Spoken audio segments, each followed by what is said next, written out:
Welcome back.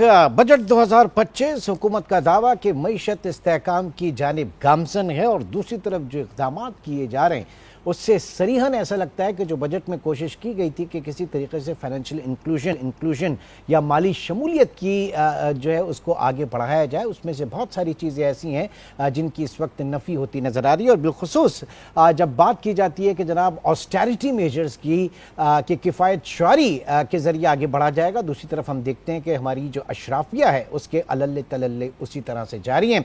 बहरहाल इस budget को वाकई मुआशी इस्तेहकाम कहा जाएगा या अवामी मुश्किलात का एक नया दौर, इसके ऊपर मैं बात करूंगा।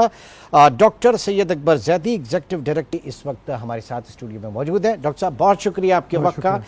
बजट आ गया, आपने उसको देख भी लिया होगा, उसके ऊपर कमेंट्री भी हो रही है, बहुत सारी चीज़ें हैं। ये बताइए कि बुनियादी सवाल यही है कि क्या ये वाकई मुआशी इस्तेहकाम की तरफ एक कदम है या फिर अवामी मुश्किलात उनमें मज़ीद इजाफा होने जा रहा है?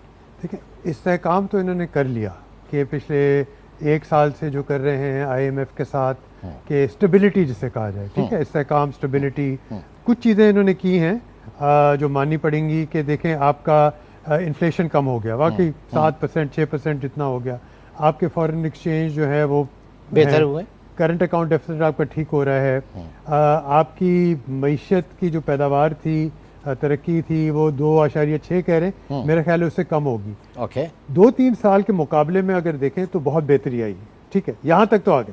अच्छा, अब क्या होगा? अब आपका सवाल आता है अब व्हाट नेक्स्ट। अब मसला ये है कि इसी तरह तो गुजारा नहीं हो सकता, क्योंकि हम देख रहे हैं कि अगरचे इस्तेहकाम है, इस्तेहकाम अगर बहुत ज़्यादा होता है तो फिर चीज़ें बिगड़ने लगती हैं। अब होना ये चाहिए था कि इस वक्त बड़ा सा एक कदम लिया जाता और आगे कहते अब हम माशी क्या कहना चाहिए, एक्सपेंशन की तरफ जा रहे हैं, बेहतरी की तरफ जा रहे हैं।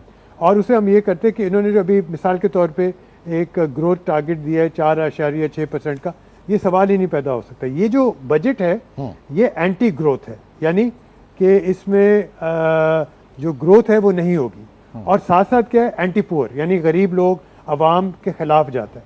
आप मिसाल के तौर पे देख रहे हैं जो तनख्वाहें बढ़ाई गई, 200% बढ़ाई गई एक हल्के की, MNAs, MPs, ministers, up to 600% तक गई। 600% कोई सोच सकता है 6 गुना, 2.5 लाख से 21 लाख तक चले गए, और हम कुछ कहते हैं तो फिर इस्तेहकाक मजरू होता है। और ये भी होता है कि कहा जाता है कि नहीं ये बहुत काम करते हैं और कोई नहीं करता। पाकिस्तान में बाकी जो हमारे पार्लियामेंटेरियंस बहुत काम करते हैं, दाद देनी चाहिए। लेकिन मसला ये आ जाता है कि आम लोगों के लिए क्या होगा। ठीक है, इस्तेहकाम है, लेकिन आगे का क्या सोचा है? वो इस वक्त होता है कि अगर आप उनसे कहें उनको माशी छूट दी जा रही है, टैक्स में छूट दी जा रही है, या आप कहें कि उनके लिए मौके ऐसे पैदा किए जा रहे हैं कि लोग रोज़गार हासिल कर सकें, आगे बढ़ सकें, वो इस बजट में बिल्कुल नहीं नज़र आता। ठीक है, दो चीज़ें सर, आपने कहा कि इनिशियली हम देख रहे हैं कि चीज़ें बेहतर हुई, forex reserve, inflation, policy rate सबसे बढ़ के 22% से आपका जो है वो 11% पे आ गया, सारी चीज़ें बेहतर हैं। लेकिन मसला ये कि जब हम 2.5% की GDP ग्रोथ की बात कर रहे हैं और ऑलमोस्ट 2.5 पॉपुलेशन ग्रोथ हो जाती है, तो वो सब कुछ सबड्यूड हो जाता है, वो वहीं पर ख़त्म हो जाता है। बुनियादी सवाल यहाँ पर यह है कि we are still in IMF program, 23rd program है, और जब हम IMF प्रोग्राम के अंदर होते हैं तो IMF की जो रेसिपी है वो ये बोलता है कि आप ग्रोथ को ज़रा साइड में रखें, आप जो है पहले माली इस्तेहकाम की तरफ आएँ, स्टेबिलिटी की तरफ आइए। तो इस मौजूदा प्रोग्राम, ये जो कंटिन्यूशन है टिल IMF प्रोग्राम, आप समझते हैं कि यही हमारा एक पैटर्न होगा, इसी तरीके से हमें चलना पड़ेगा? बहुत अच्छा सवाल है आपका। मसला ये आ जाता है कि ऑस्टेरिटी कब तक और किसके लिए? अगर 600% तनख्वाहें बढ़ाई जा रही हैं, उनके लिए तो कोई ऑस्टेरिटी नहीं है। बिल्कुल। अगर तनख्वाह 40%, 50% बढ़ाई जा रही है और एक बड़े हल्के के लिए ये किया है, तो उसको तो ऑस्टेरिटी आप नहीं कहेंगे। तो अवाम के लिए ऑस्टेरिटी, खास के लिए अयाशी या अशराफिया के लिए जो आप कहना चाहें, तो ये कोई ऑस्टेरिटी की बात नहीं होती। अच्छा, ये बुनियादी तौर पर सही है कि जब IMF के प्रोग्राम में होते हैं तो तरजीह इस बात की दी जाती है कि आप ज़्यादा हद से बाहर ना निकल जाए। ठीक है, आपने ये बात भी की, फाइनेंशियल डिसिप्लिन में आए, वो रहें, वो अच्छी चीज़ है, फाइनेंशियल डिसिप्लिन अच्छी चीज़ है। लेकिन अब मसला इधर आ जाता है कि अगर आपकी आबादी की पैदावार तकरीबन 2.25-2.5% है और आपकी ग्रोथ रेट भी वही है, तो फिर सब के सब एक ही जगह खड़े हुए, तो आगे कैसे जाएंगे? इसके बारे में देखिए, मेरा ये ख्याल है कि सियासी तौर पे भी, बैनुल अक़वामी तौर पे भी, अंदरूनी तौर पे भी, मुख्तलिफ तौर, ये बहुत अच्छा मौका था कि चीज़ें बेहतर हुई हैं, मानना पड़ेगा। हाँ। लेकिन अगर आप इसको, इस मौके को आगे लेके नहीं जाएंगे, इस वक्त को बेहतरी की तरफ नहीं लेके कैसे जाएंगे, कैपिटलाइज करेंगे, क्या तो तरजीह मसला होनी यही चाहिए? हो। मिसाल के तौर पे आप एक देखें, सेविंग्स बहुत जरूरी है, ठीक है। इन्वेस्टमेंट कैसे होगी? सेविंग्स के थ्रू होगी, या बोरोइंग ना करें तो बेहतर है। अब सेविंग्स पे क्या करते हैं? 5% और टैक्स लगा जाते हैं। सेविंग्स पे आपको जो मुनाफा मिलता है उस पर 15% वैसे ही टैक्स लगता है। इन्होंने 15 से 20 कर दिया, तो फिर लोग कहते हैं सेव क्यों करें, खर्च कर लेते हैं। तो बिल्कुल। कंजम्पशन ओरिएंटेड ग्रोथ जो है वो हमें खसारे में लेके जाती है, तबाही के लिए लेके जाती है। इन्वेस्टमेंट ओरिएंटेड ग्रोथ कि आप सरमाया लेके आए, वो आगे वो बेहतरी की तरफ होती है। तो अगर ये इस तरह के सिग्नल्स देंगे कि आप बचत ना करें, बचत का क्या फायदा है कि आप, हम तो उस पर टैक्स ले लेंगे। तो ये बुनियादी तौर पे पूरा जो बजट है इसका ये काउंटर नैरेटिव हो जाता है खुलासा पूरी इस ये, पॉलिसी का। टैक्स करो और मजीद टैक्स करो। एग्जैक्टली। फिर ठीक, फिर अच्छा हमें सहूलतें भी दें।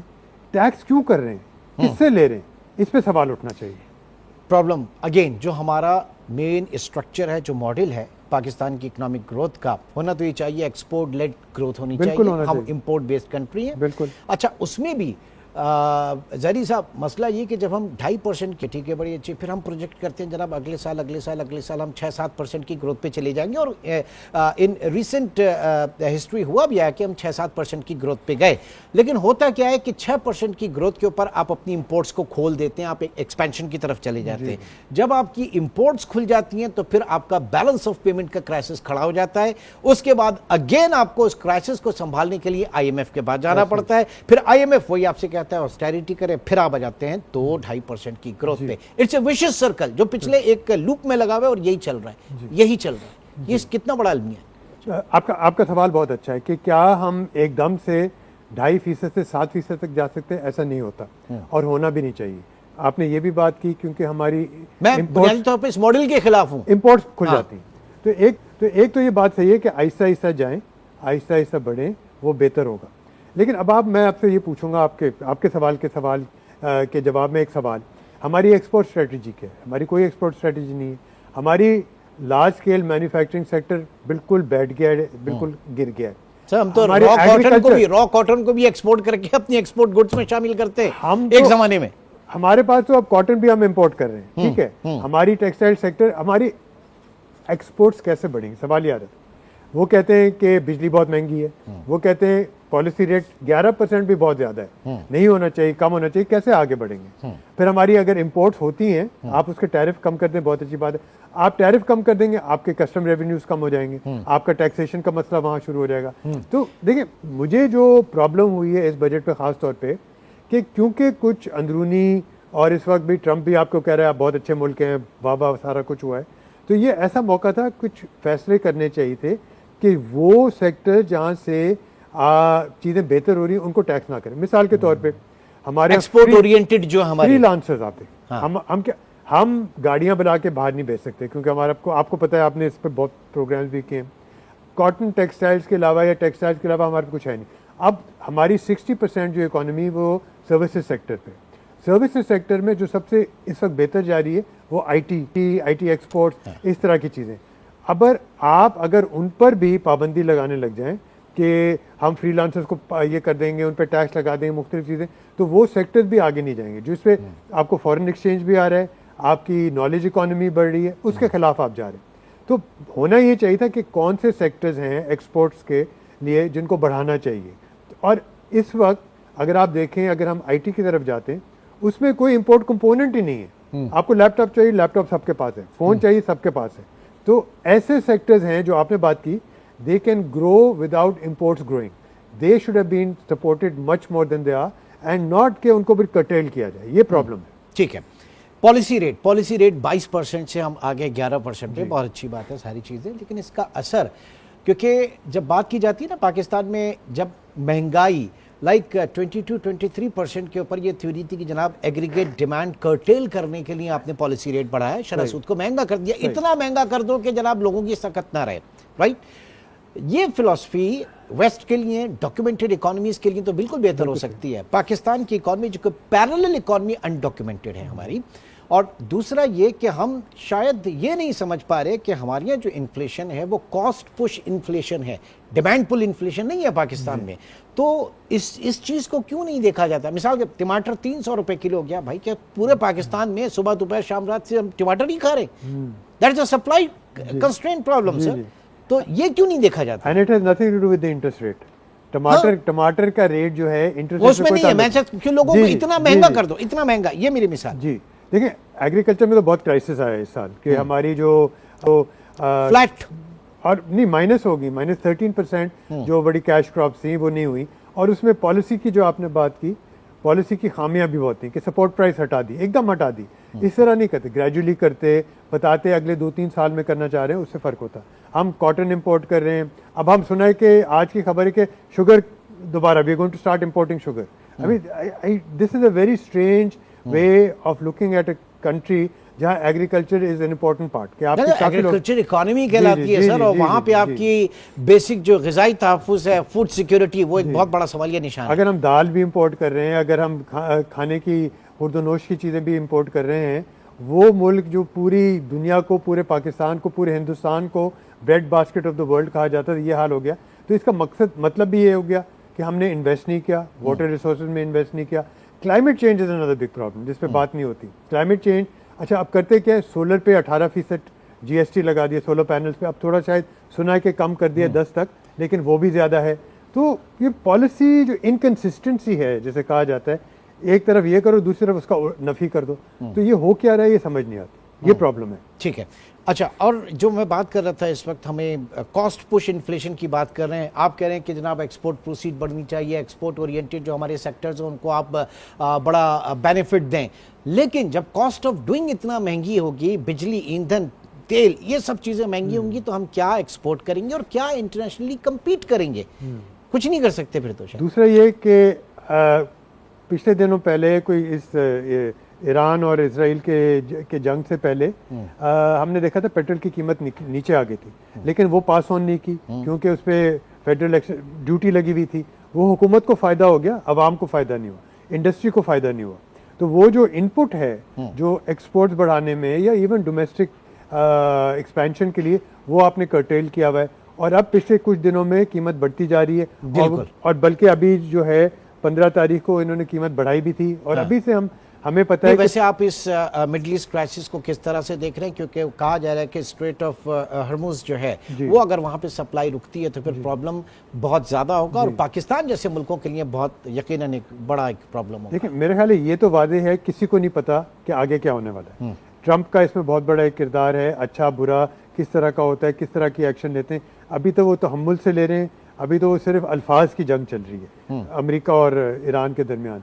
इसराइल और ईरान की जंग में तो बहुत तबाही भी मची है, इसमें कोई शक नहीं। इसराइल ने हमला किया है और किए जा रहा है, ईरान जिस हद तक अपनी दिफा कर सकता है वो कर रहा है। अब मसला ये आ जाएगा कमोडिटी प्राइसेस, खास तौर पे तेल।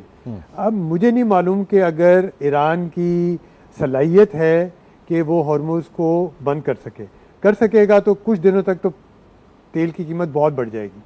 लेकिन बाकी देखें, आप जितना भी तज्जिया कर लें, you can not predict it is not in our hands. मैं तो ये बल्कि कहूँगा कि ईरान और इसराइल के हाथ में भी नहीं है। इसमें बहुत सारे ममालिक इन्वॉल्व हैं और सारी दुनिया पर इसका बहुत सख्त असर पड़ेगा।